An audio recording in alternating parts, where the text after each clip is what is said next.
leading goal kicker in the competition right now is on 13, I think.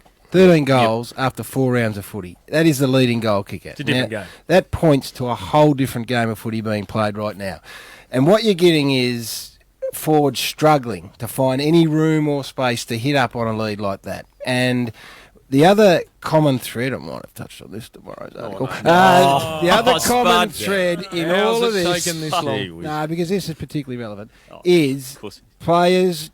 Damo will probably follow up in 4 weeks because no one reads his stuff. Is loose man behind the footy, right? Yes. Clubs always continue to drop a player back, and opposition clubs allow it to happen, and it's having an impact on forwards and their ability to influence and impact games. But is that a new thing? No, it's come into footy and become increasingly relevant over the past couple of years, particularly.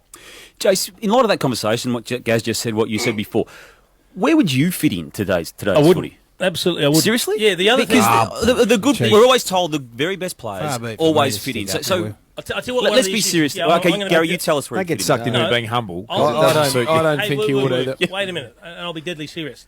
A lot of teams are reluctant to kick the leads up the corridor. Yep. They'll only kick to the corridor if it's deep in the forward line because they don't want rebounds happening at half-back because bang, bang, bang, it's a goal at the other end. And we know how quickly you can score on turnovers now. So we're seeing teams kick wider at different stages unless it's really open. And when there's so much traffic now, you just don't get the opportunity to lead up the corridor and get those easy ones that Jim was talking about before. Is it up to a coach, though, to maybe alter his own thinking, or don't you have control over that now? You can't do that just to get one player in form because it costs the rest of the setup and the rest of the things that are going on. So and seriously, where would you play? I'd struggle. Back pocket. I'd struggle. I agree. I'm telling you. But you know, Jack Revolt, just watching it, if Jack Revolt had his confidence up, he wouldn't allow Tom Lonergan to take that front spot away and just jostle and get beaten. He'd back off 3 or 4 steps and then jump on his head and take a hanger on him. Chief might end up being what Cameron Ling was, a big fat forward as a kid who turns into a run-with striper tagger. I didn't have the tank to run Neither with. did Lingy. No. He found something. But I'll tell you what I wouldn't have done. Half-back. I wouldn't have done anywhere near as dumb things as the ruckman did. Oh, here we He's go. going back there, Chief. Got towed up by the Foss and he's turning on me in the second hour. That's the go-to zone. If the NFL draft took place today, and I don't know, people are probably not that interested in it, but if you watched it, it was fascinating, and the discussion was very, when they're selecting players, it was very specific. Who needs what specifically, and they need defender, if you're a young kid today, if you're 17 years of age about to enter a draft, where would you want to be? Who would you want to be as an AFL player coming into the game today? You don't want to be a key forward. You want to be a midfielder. You do not want to be a key forward in a modern game. Well, the Rockstars aren't getting a kick because they'd been double-teamed, triple-teamed. What you want to be is a floating half-back, I'm telling you. It is the greatest gig in footy. But won't the gig evolve again, I guess? Well, it needs to. Because this wasn't the case until relatively recently. No, because, the days of the chieftain being given one out space, and you can understand it in the end because, we played against Hawthorn consistently, and he kicked 8 or 9, and now you sit there and go, why in God's name didn't we drop one off? Yeah. Sit in the hole and Having try said not that, I to know your point is right, Gaz, but I remember looking back at the...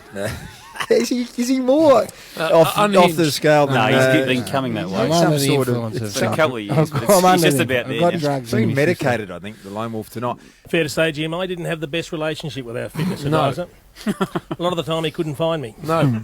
I knew some very good hiding spots. But I would love to have seen them wander out in the middle of a session that Yabby was running, or John Kennedy before him, and even John Northey at Melbourne, and fitness bloke walk out and say, listen, they've had enough.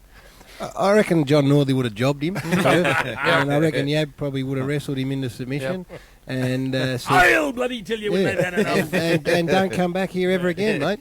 And I reckon that was the attitude. So Well, they brought the weapon. the weapon. The weapon. What do you call him? The whip. The whip. That's what he calls Garry, himself. I The just whip. shortened He calls himself the whip. I just... we shorten here. Yeah, Wepo. Turn the weapon down to the whip. Wepo. What are you saying about the Wepo? Well, I just like the shortened form of it for some reason. A bit like, the vinegar. I just some words I like saying, Garry. The whip. The weapon for our listeners who don't quite know is the Dean weights Robinson. and the fitness coach down there who self-titled calls himself the weapon. And the only reason we know that is that Andrew Welsh and Mark McVeigh told us. Is it true that he answers his phone weapon here? He signs emails speaking. off all the best. Wep. No, the. The whip. The whip. That's how it is, Chick. I've got an extraordinary. I just need to share this whilst we're laughing about the weapon. Yes. Rob Bads, his name is. Did I just see Lance Piccioni doing a Piccioni on the local Channel 31 footy show? Lance Piccioni, Jim. He could easily have. The infamous Piccioni. Well, that's why it's called a Piccioni. And he's still doing Can't be. doing his own best work.